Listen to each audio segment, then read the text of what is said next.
Welcome to Bloomerang Academy. Thank you so much for joining us today, where we are talking about back to basics capital campaigns.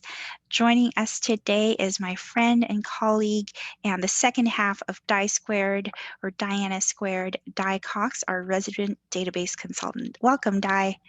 Hi, thank you, Diana. Hi, everyone. I'm really excited to be here today.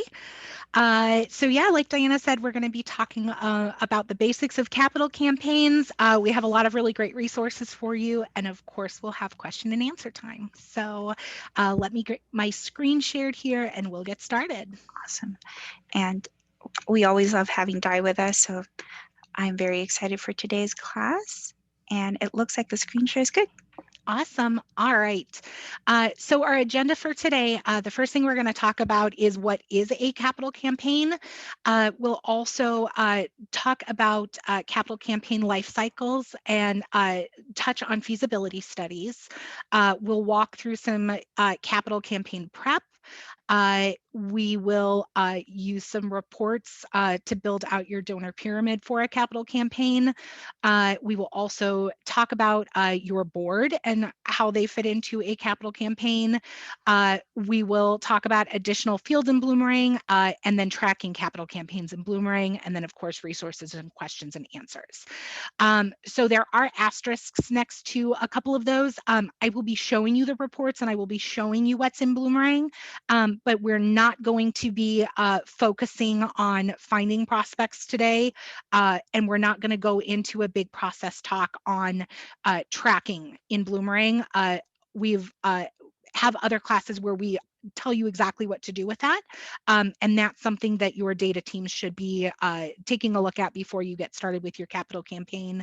And then we also do have coaching available as well in case anyone needs to dive any further into it. So what is a capital campaign? Essentially, capital campaigns are really specific efforts to acquire assets. Most people think that it's just buying buildings or renovating buildings, and it absolutely is that. But assets can be other things as well. So it can be furniture, it can be updated technology, it can be playground equipment, it can be all sorts of other things. So if you're going to acquire assets, you're going to want to have a capital campaign. Most capital campaigns are a 2 to 3 year process. Obviously, that really depends on the scope of what you're trying to do. Building a new building, 2 to 3 years. Updating technology, depending on how big your organization is and the overall cost of that, can be a lot shorter, and might be a little bit more of an informal capital campaign.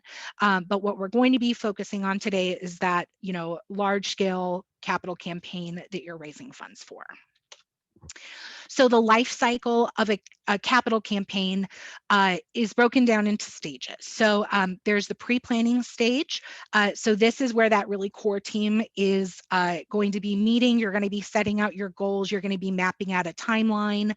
That can take 3 to 6 months to get everybody together to be able to set those really specific plans, and kind of understand how you're going to achieve the goal that you need to, with that overall goal in mind of building your building or renovating something or outfitting a new building with furniture or whatever your needs are. Next up is a feasibility study. So part of a feasibility study is contingency planning.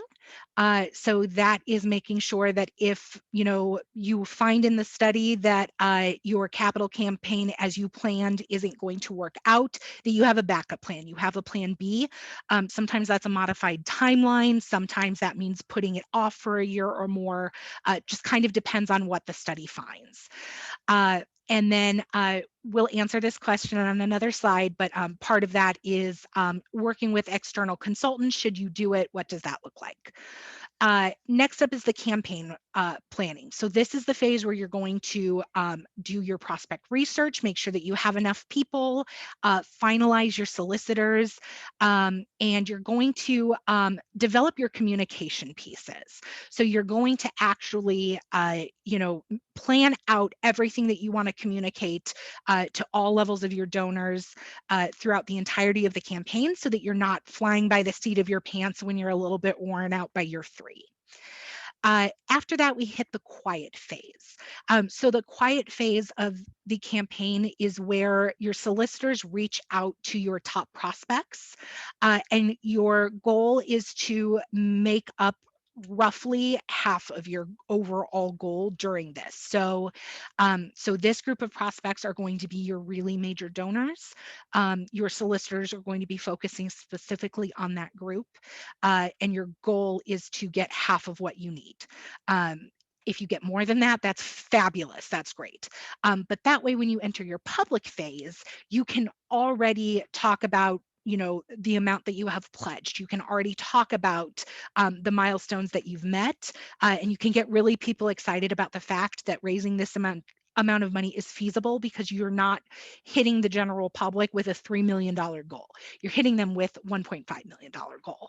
And that is a lot more palatable, and knowing that there's already that much support and backing can really get people on board with it to hopefully pledge more than they would normally just give in a calendar year.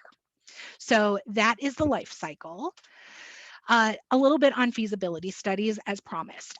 So basically what they're doing is it's a readiness assessment. So you're just making sure that at all levels of the organization, you guys can handle this project. It is also taking a look at stakeholders. So is your board on board?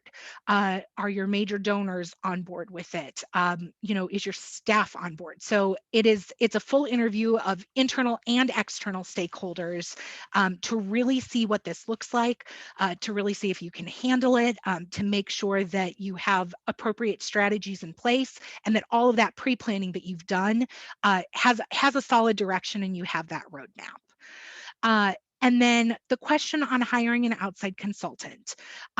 Everybody says, at least for the interview parts, yes. If your organization cannot hire a consultant for the entire process, make it part of your goal to raise the amount that it'll be for your consultant. It is much easier for a consultant to be really candid and frank with leadership on what's going on. And it's a lot easier for all stakeholders at all levels to talk to a third party than it is to talk to possibly the person signing their paycheck. That can be a little bit awkward, or trying to answer questions to a board member. Nobody wants to get fired in the midst of this. Nobody wants to be put in an awkward situation. And if some of your external stakeholders really do have some serious concerns about the organization or the direction, or whether or not this is the right move, that's the kind of thing that they will open up to a consultant about before they're going to open up to your ED, your director, the board, in most cases. I know some of you are probably giggling out there because you have very outspoken donors, and that's great, but more of them are being silent than are being outspoken. So having a consultant in place can take away some of the awkwardness, can really get to the heart of it, to the root of problems, and help to move forward, create a path to overcome those issues if it's possible to overcome them, and if not, to help with that backup plan that you're going to need to make just in case it's not a good time for your plans. So for capital campaign prep, the first thing that you need to do once you have pieces in place and you're moving forward with your capital campaign, is to identify your major gift prospects and then assign your solicitors. Um, so one of the tools that we recommend using is a gift range calculator. So this is what's going to build your donor pyramid for your campaign. So I will click onto this and we will leave the presentation for a minute.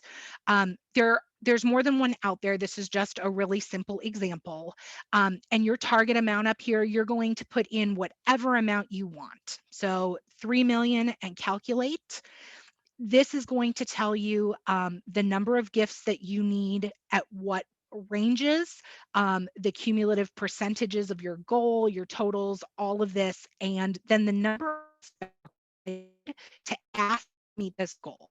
So if you want one gift at 0.75, 70%, all of that at any of these down here at very small amounts, you're going to need to solicit way more people than gifts that you're actually expecting to get. So this will help you build out that pyramid. You can do it for any amount. If we switch this to 1 million, you see this new breakdown, you see the full percent, and you can also see down here that this is taking you to 128% of goal. There are oftentimes, especially with large building processes, there are extra expenditures that come in. Again, you can build in consultant fees into this. And in case somebody backs out of part of their pledge later on, you have some additional money at the end. If everything goes smoothly, exactly to the penny according to plan, and you have some extra, then your organization can, use that if it's very restricted money to the capital campaign on some potential upgrades. You can use it, you can reach out to some of your donors and see if it would be fine to use the money for some furniture, updated tech, that sort of thing. So you can always reach out on that extra money and see what else you can do with it. So always plan over, use a gift range calculator. Again, it's going to give you your spread, and then from there you can build your pyramid. So let me come back over here. So after that, you're going to build out your communication strategy. So you're going to need one for the quiet phase and for the public phase of your campaign. And again, it's important to have some of that in place at the beginning for prep work, not while you're knee deep in the middle of this and also trying to raise money for your annual fund and also any emergency funds, and also run your programming and support your mission. So get this done in advance so that you have a plan, you can build it into your calendar. Everybody knows when these pieces are hitting, what needs to be done, and who needs to do it. Something else you can do is create incentives for large gifts. Naming opportunities is the most common one, but you could do other incentives as well. Some people really like to see their names on plaques. Some people really want it advertised, through newsletters and on your website. So you can do all that sort of thing, create those incentives, and hopefully get people to give more money to meet one of those levels of incentive. And then, of course, you need to create a stewardship plan for all of your donors at all of your levels. And that stewardship plan needs to be during your prep. It should not be an afterthought. So what are you going to do for your largest donors? How are you going to thank them? What are you going to do for your smallest donors? How are you going to thank them? And everybody in between. When are you going to thank them? Is it going to be more than once? Are they going to be invited for an unveiling or a ribbon cutting? What are you doing with this? And again, stewardship should never be an afterthought, ever, ever, ever in a capital campaign in any aspect of nonprofit world. Stewardship should be at the forefront of your mind. You need to be thanking them and continuing to work on those relationships. All right, so we've already taken a look at that gift range calculator so that you can figure out how many of each gift amount you need and how many people you need to ask for it. Once you have that broken out, you're going to create your prospect list for each amount based on the number of prospects required for those gift amounts. So again, that was that calculator we were looking at. If we want one really large gift, we have to ask roughly 5 people. Hopefully one of them will say yes. So you can start to build that out and take a look at your breakdown. And at that point, you can start assigning solicitors for each level, each amount. Some people it's really going to matter the person. If you have major gift officers, they're probably already working with some of your high wealth individuals. And so they should probably continue to work with them, but not necessarily, potentially your board members will take over for those high wealth individuals. So when we take a look at this, we have this full breakdown. This is the same thing that we looked at on the other page for this gift range calculator. This is at the $1 million level. So we can see the dollar amount here, the total amount, and we need one gift. We're going to ask 5 people. 250. When we get down here, we're going to need 2 of this size gifts. We need to ask 10 people. So it's 100,000 each, a total of 200. So when we get to the bottom here, we're at 1.28 million. So that is where we stand on that. We need 49 individual gifts at minimum, and we need to ask 245 people to reach that 49 gift range. So this is what it looks like in your breakdown for your pyramid. So we have the gifts up at the top, the number that we need of each of them, and the breakdown. You will absolutely get gifts that are smaller than the $2,500 range, and that's fine. We just need, again, in a perfect world, 49 gifts. In an imperfect world, this is what we're looking at. So we need to make sure that you guys know those goals, know what's going on, and also be prepared for asking for some really large gifts. And they say, well, I can't give you 100,000, but I'll give you 50,000. You still then need to ask your other 3 people for $50,000 gifts, because now we need, a fifth $50 gift to get to that 100,000 plus your 150,000 level. So you can balance it out that way and figure out, who to ask next when it comes to people offering to give less. And then again, you'll get gifts that are lower than 2,500, so that can start to feed upwards. And so next thing that we do is we break it out. We figure out who our prospects are and then who our solicitors are. So we need a $250,000 gift. We need to ask 5 people. Here are the 5 people that I'm going to ask, and here's the solicitor for each of them. Same at the 150,000 level. We need 5 prospects, and so here are the 5 prospects slash households that we're going to ask, and here are their solicitors. So as you can see, this number gets bigger as it goes, which is why it's important to have your solicitors in place to make sure that you guys can hit those really major gifts, and that as they finish up with their major gifts, they can start working to solicit gifts at lower amounts. All right, so next up is boards and capital campaigns. So anybody that you ask, whether it's corporations, whether it's individuals, major donors, they are probably going to ask what your board commitment looks like on this. So your board is going to have to give, and they're going to have to be solicitors. If they are not on board with it, the feasibility study will show that, and then that's not a good time to run your capital campaign. So if that happens, then the next thing you need to do is figure out that plan B. Is it possible to do without your board? Probably not. When is this board term up, and how can you guys work on recruiting board members that will be on board? Maybe that's the backup plan. Maybe the board needs other things met, other benchmarks met before they're willing to dive into a capital campaign. And again, it's much easier for a consultant to suss that out and figure out what's going on than it is for the executive director or a major gift officer. So some considerations with your board. The first one is, can you meet your annual campaign numbers without their annual gifts? So congratulations to anyone that doesn't have a board that does any fundraising or gives gifts. Yes, you can, but now you need to get them on board for the rest of it. If you cannot meet your annual goals without your board, then that's one of those backup plans that you need to create. Does your board need to be able to give both? Do they need to be able to solicit extra funds to cover what they normally do annually? Do they need some longer pledges to be able to make the commitments and still give to your annual operating budget? It's going to look different for different organizations. So make sure that you guys are really, really aware of what your board does and what your board expectations are. So next is setting those clear expectations.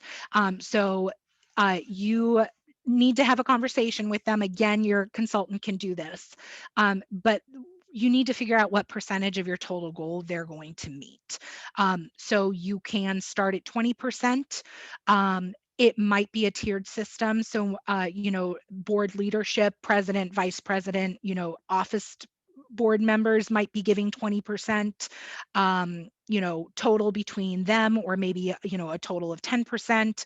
And then the next tier down would be giving, 5%. And then the next tier down would be giving the other 5%, or even less. Maybe your senior is going to do 15, 5. You can break that up however you need to. But that's a good conversation to have. And again, your consultant can facilitate that. And then remember, of course, that pledges is totally okay during the capital campaign. So if they can't, give you a $50,000 gift this year, but they could do it over a couple of years, that's absolutely acceptable.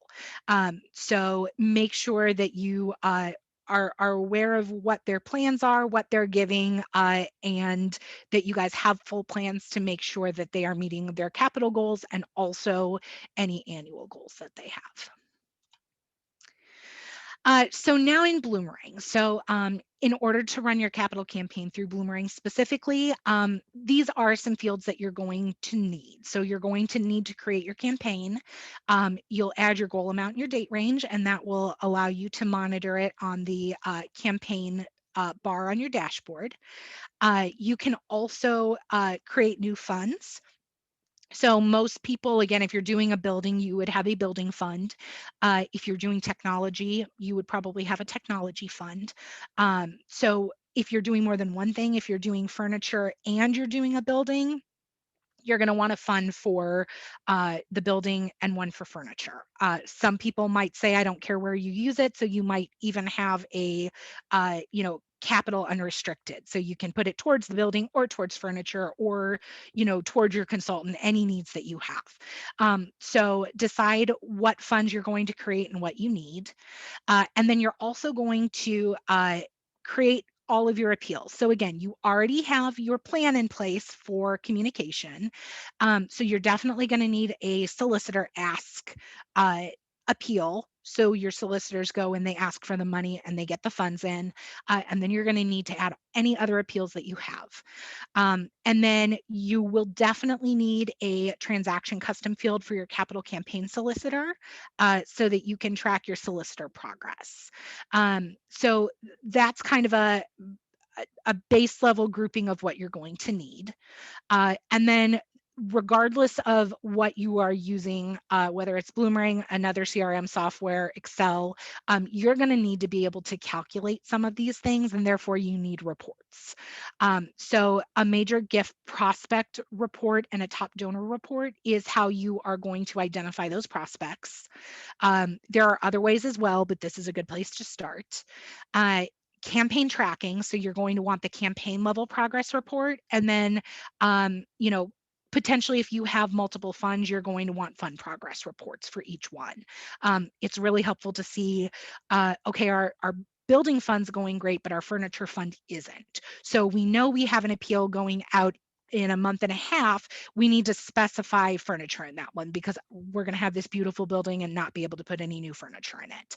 Or, our funds are doing great, but we need more computers still. There's not enough technology to go around, so we need to do a push for technology. So doing that multi-fund reporting can show you where you are on everything and allow you to tailor your language to make sure that you're meeting all of your individual fund goals.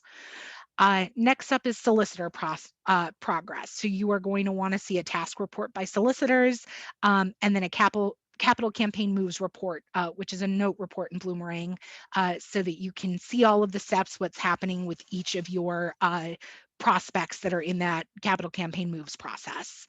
And then a transaction report that's gifts by solicitor so that you can see what's going on with each solicitor and how much they've brought in. And then you're also going to need a board giving report.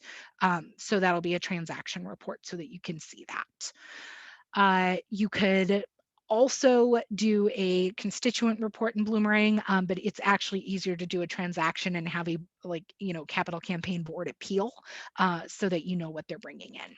But either way will work. And then in Bloomerang, this is kind of what I was talking about in the beginning. You can absolutely track your campaign progress from start to end.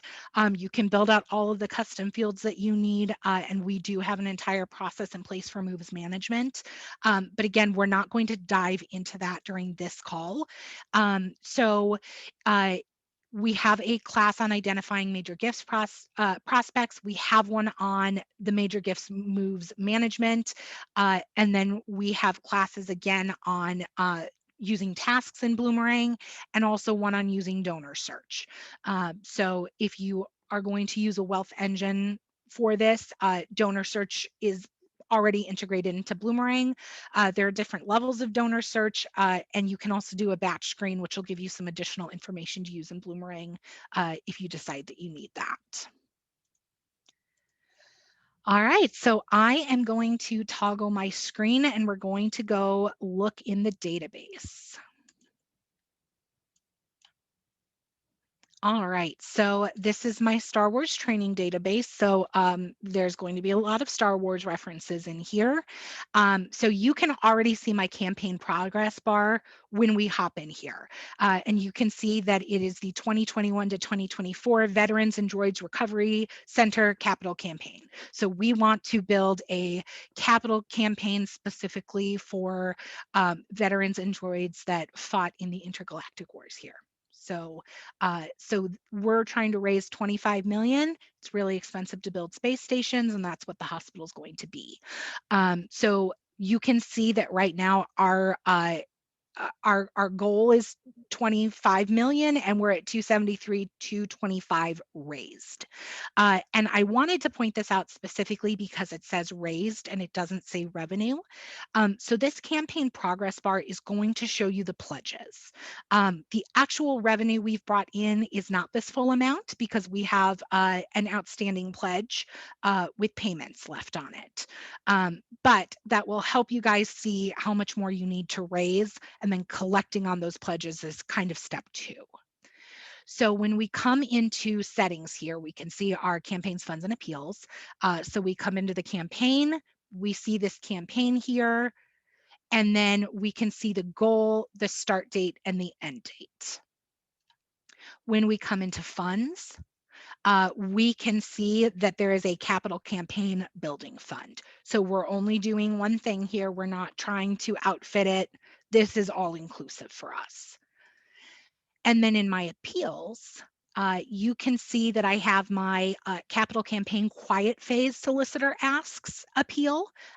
We're in the quiet phase. This is literally just them reaching out. But this will help us kind of figure out how much we brought in during that quiet phase, where we're at. It'll help us track to see if we've hit that 50% of goal that we're going for, and then we can make it public. And then I have my capital campaign announcement newsletter. I am expecting this to go out in 2022. So that's part of my roadmap. That's already on my dev calendar and my dev plan. 2023 capital campaign fundraiser. It's TBD right now. We're 2 years out. After COVID, we're a little hesitant to plan a huge gala or a golf outing or a fun run or anything like that until we kind of see where the galaxy's at and if that's going to be safe to bring people in from other planets. So as we get closer to that, we'll figure that part out and we'll start to really dive into the planning. But we definitely know that there's going to be a live fundraiser if we can handle it. And then in 2023, that same year, after whatever that fundraiser looks like, we are going to do a progress update and do an appeal so that we can tell people where we're at. We can give them a full update. If we've done groundbreaking at that point, we can show pictures and then ask them to help us meet the rest of our goal. And then in 2024, we're hoping to do a final appeal. So that'll go out in 2024 when we're really close to that 128% of goal. And then finally, I have one specific for board giving. So I know I already touched on that a little bit, but it's easier to see it that way, especially if your board is giving in other capacities as well. If they're giving to your annual campaign and they're also giving to your capital campaign, then being able to see which funds are specifically from them. Are they on track to meet whatever they've pledged, what's going on with it, and you can really quickly pull that up by your appeal. Couple other things here. So I've added some additional custom fields and I'm going to explain why. So on notes here, as you can see, I'm tracking a lot of things in notes. So I have additional board information, I have grant tracking, I'm doing full moves management tracking. So I have a note type field, and one of them is capital campaign. so that when I'm making notes that are specific to capital campaign, I can pull a report on everything having to do with that without having to look at date ranges, without having to really try to drill down to who created the note, that sort of thing. So this just makes it really easy. I can also use it to pull all of my grant information, to pull all of my moves management, board details if I needed a list on that, and then biographical information. So just details that I learn about my constituents. I have a type for that too. I don't want life information pulling up in the middle of my grants. If you are not using your notes for all of these different things, this is probably not necessary. But if you are using it, you might want to consider breaking it out that way. Same goes for interactions. So you can see that I have an interaction type here. And then again, I've broken it out, virtual events, moves management, grant, and capital campaign, so that if I need to see everything for my capital campaign that's in interactions, I can pull that report.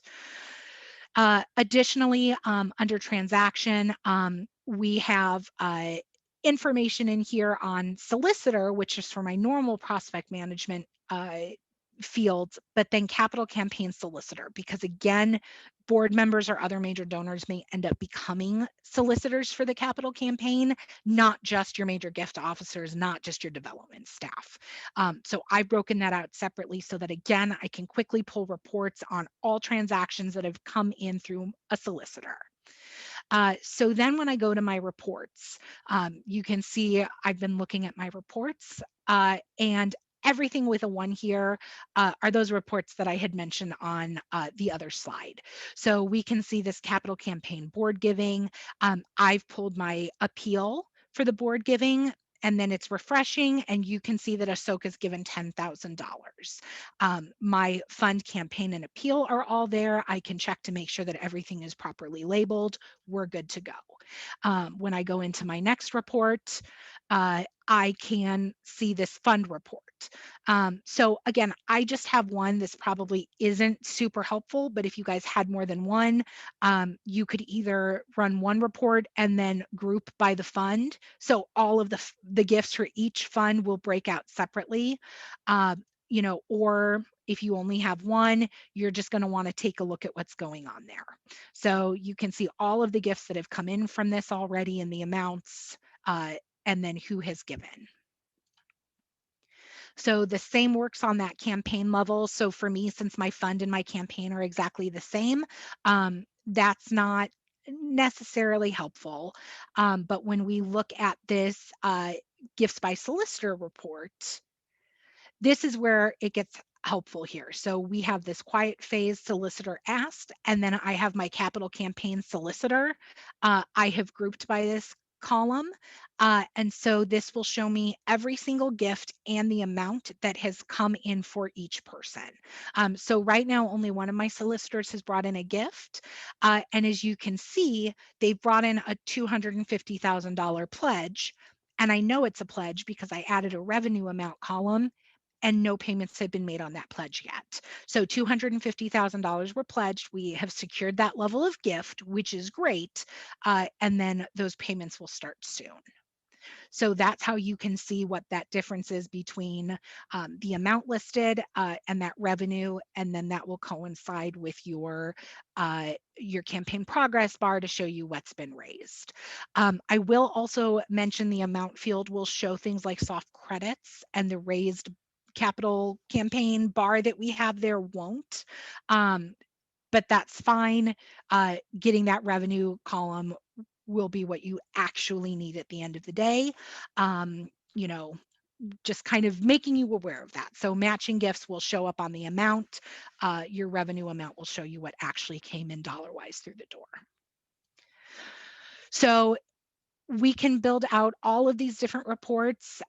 We can do transaction reports, notes, constituent reports, interaction reports, all of those different reports. You can also see my major gift prospects reports and my top donor reports. So those can be built in Bloomerang. Again, that's going to help you figure out who your prospects are, and then you can get your solicitors assigned, and you can start working with your solicitors to be able to reach out to those people, properly track those moves through Bloomerang, and then be able to fully report on it. Uh, there are additional reports that you can run. You can break things down by appeals. As you start to get more appeals in your database, you can break it out. You can see my moves report here. So you can see everything that's happened. So we can see that Jay here was asked for a capital campaign gift. Again, I can add in solicitor if that's something that I've done on this level. For me, I haven't. I just need to see the note. But there is a note showing what's happened with capital campaign. If your team is using Bloomerang to track your moves, you're going to have task reports so that you know what the next move is for every single solicitor with every single person in their portfolio to ask. So yeah, it's really extensive. There's a lot you can do with it, and you can build reports for every single thing that you need to do in Bloomerang. So let's go back.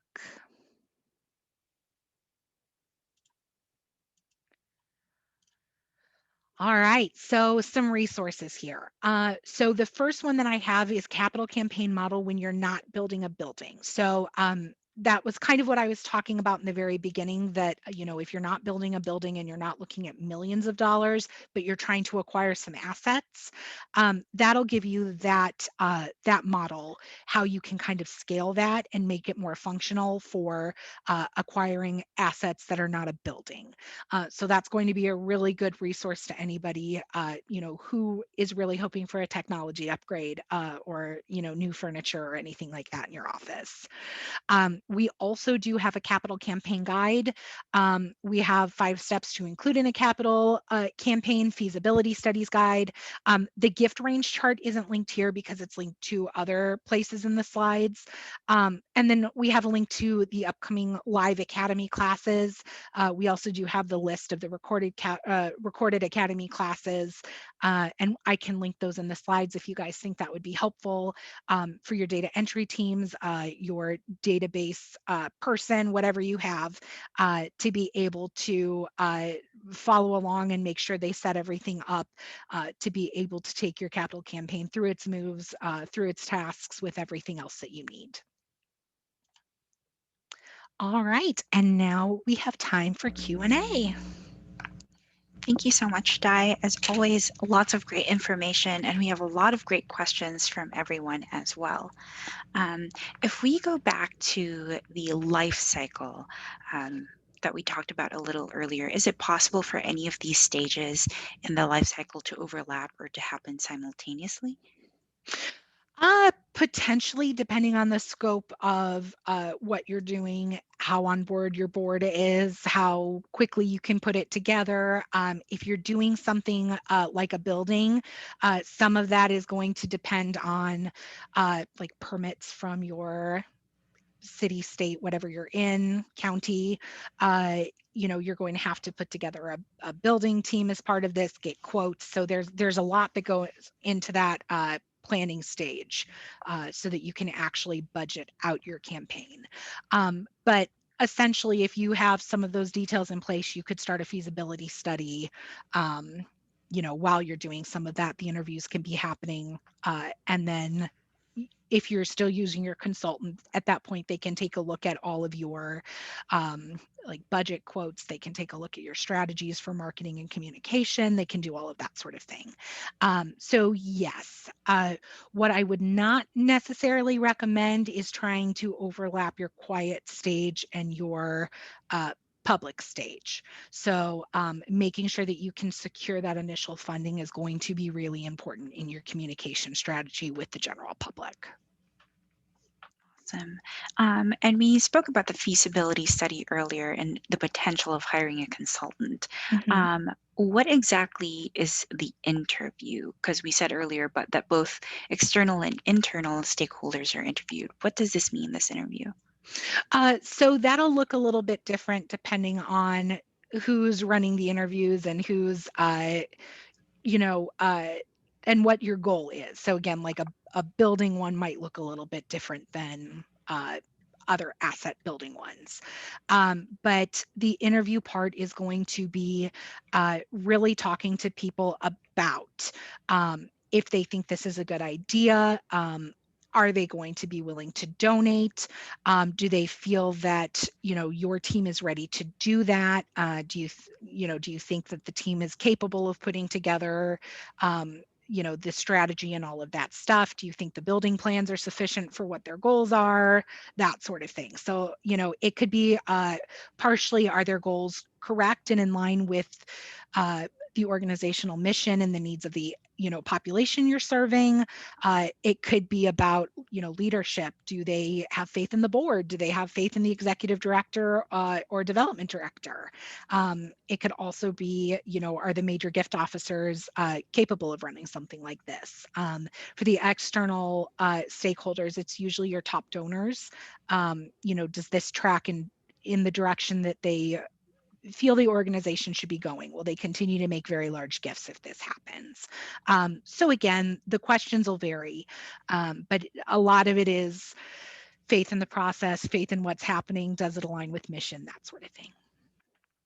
Great. In terms of board solicitation, Mhm. can their contribution be just making connections, not necessarily the ask? We have gun-shy board members when it comes to fundraising. Uh, so it could be, but the asks are going to probably be better coming from them, especially because in a normal move cycle for just major giving, it's kind of okay if it takes a year or 18 months to get to know somebody and make that really big ask. But if you're hoping to have your quiet phase done in 6 to 12 months, having that connection there already is usually pretty important. So if they don't want to make the actual ask, then they need to be really, really involved in the cultivation strategy and making sure that your actual solicitor for it is not just introduced, but is familiarized with them, friendly with them, and that will cut that period down pretty significantly. I will also say, for anybody who has shire board members, first-time donor calls can be a really great way to get them comfortable talking with your donor base. All they're doing is a thank you call. They're not actually soliciting funds, but it gets them used to picking up the phone, talking about the organization and the mission. And it's kind of fun to talk to people that are really excited about what you're doing. So that can help them work on their storytelling on why they're a board member and why the mission matters to them, and all of that stuff, which will eventually make them more comfortable in actually soliciting the funds to keep the mission going that they care so much about. So just a little pro tip there, get them involved in that. Absolutely. Making thank you calls is a great way to start. What about recruiting outside campaign committee, more or other than board members, for a chair, honorary chair, solicitor, things like that? If it makes sense for it, then yes. I would also say, again, and this kind of depends on the population you serve. If you're an animal shelter, you can't really get a dog on the board.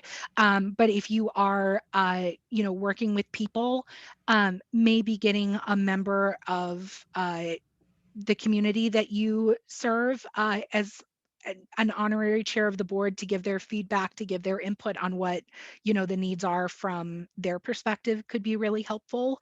And then, yeah, if you have some outside helpers that you think would be really great in this process, you could absolutely bring them on board. And then that might be a really nice pipeline for future leadership at your organization, inviting them to join the board, that sort of thing.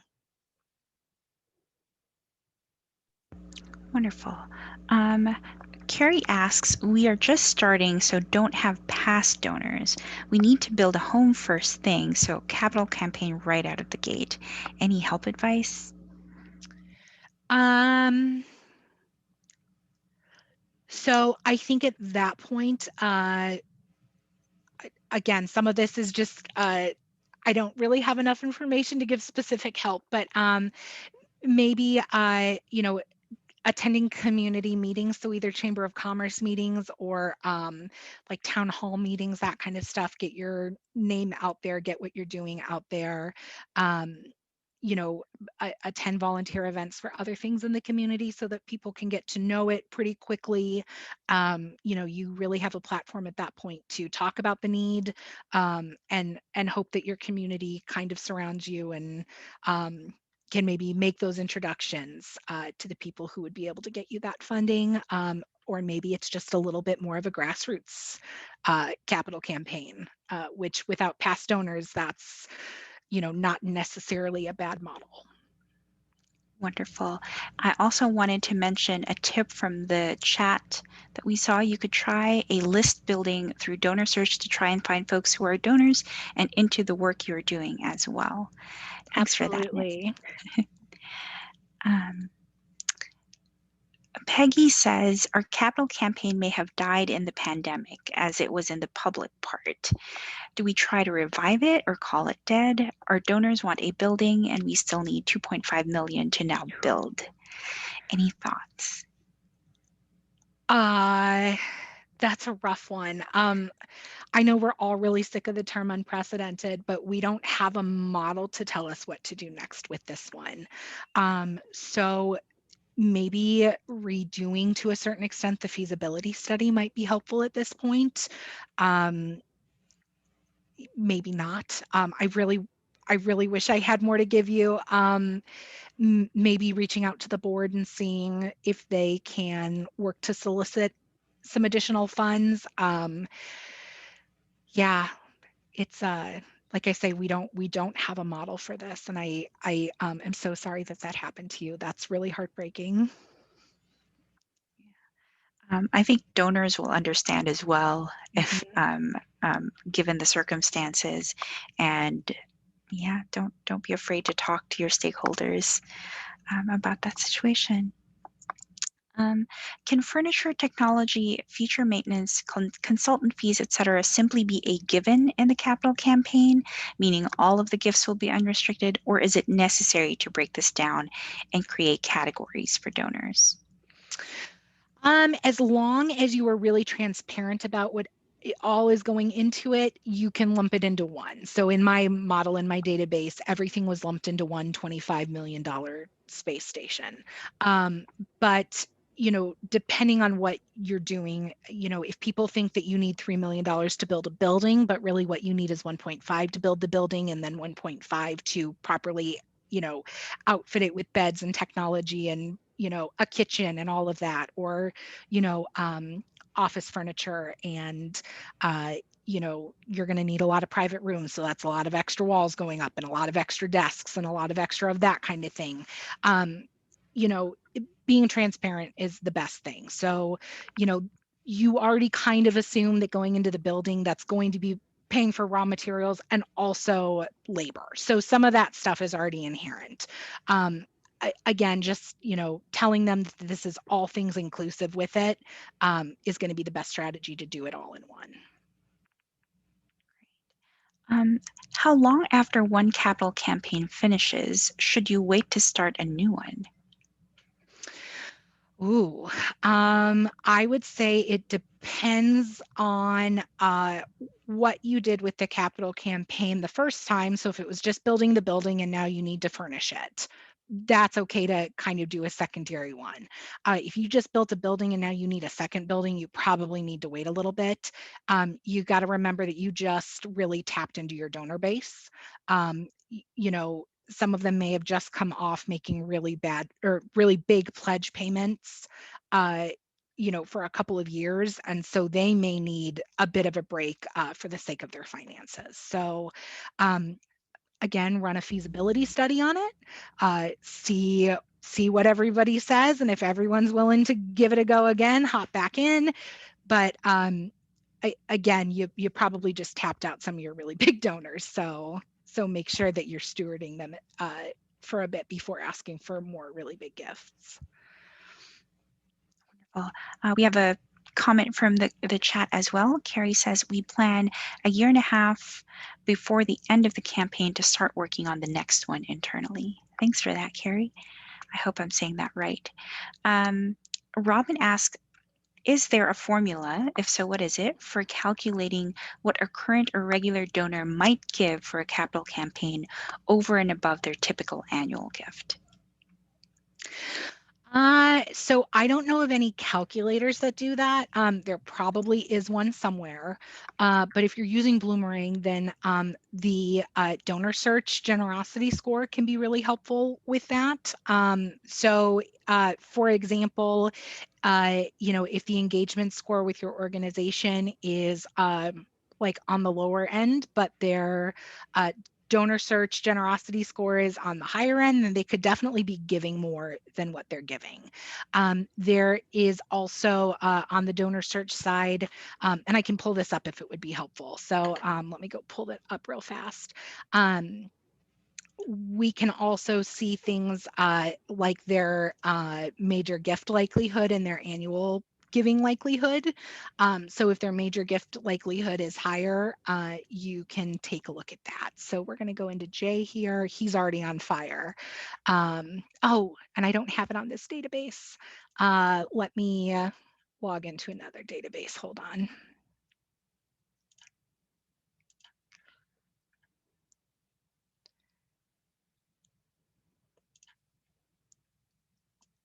All right, sorry guys. Not expecting to jump into this, but I'm more than happy to.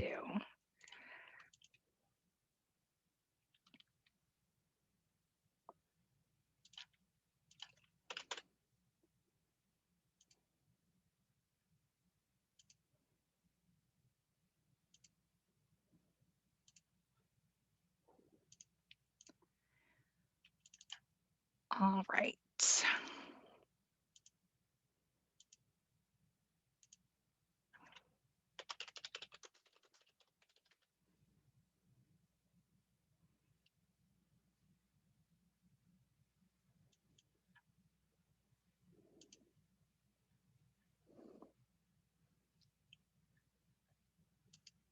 Sorry for the dead air.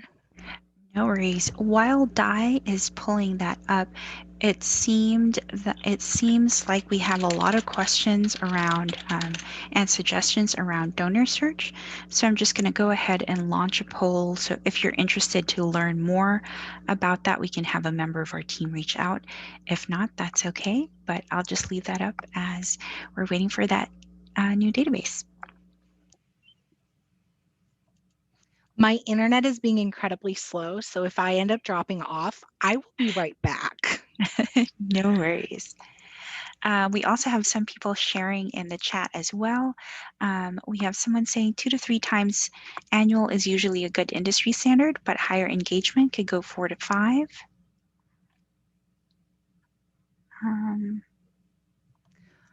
Can you guys see my donor search up?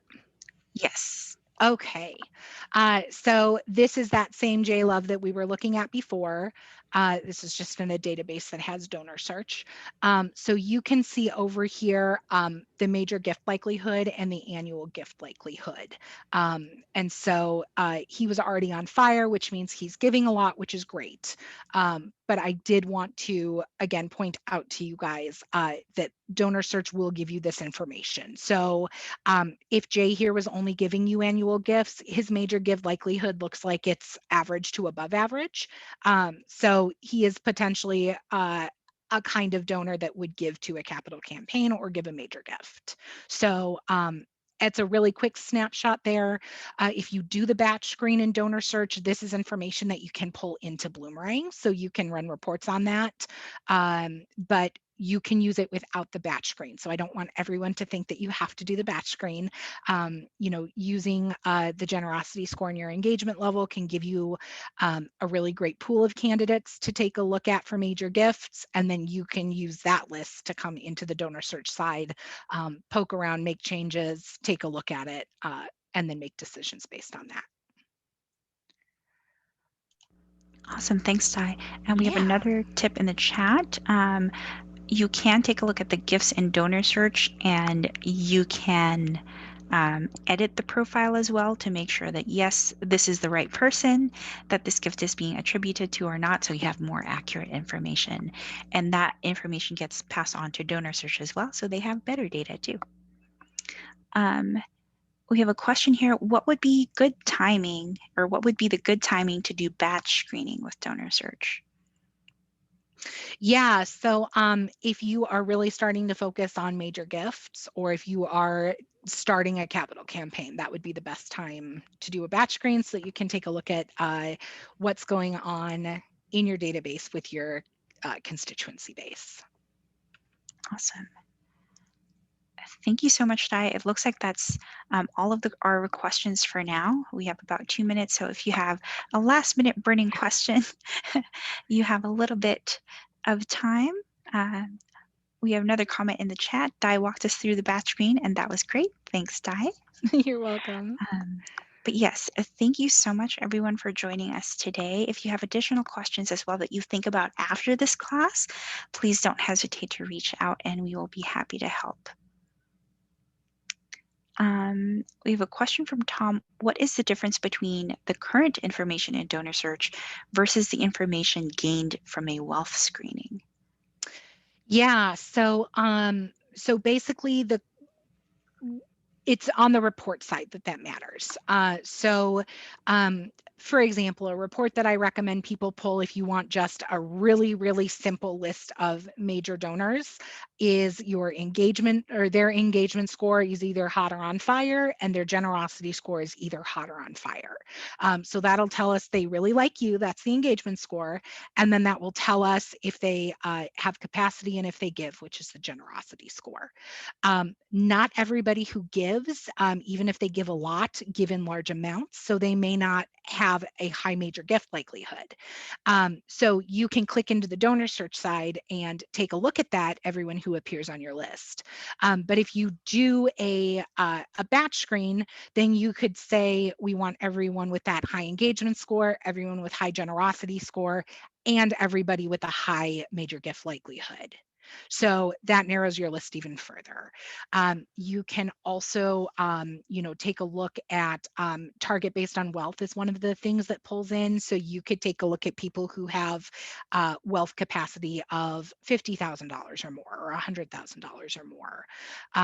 So you can pull some of those additional details in and kind of whittle your list down if you have a lot of really highly engaged people, trying to, especially during like major gifts, capital campaign, it gets a little bit easier, but in general, major gifts work.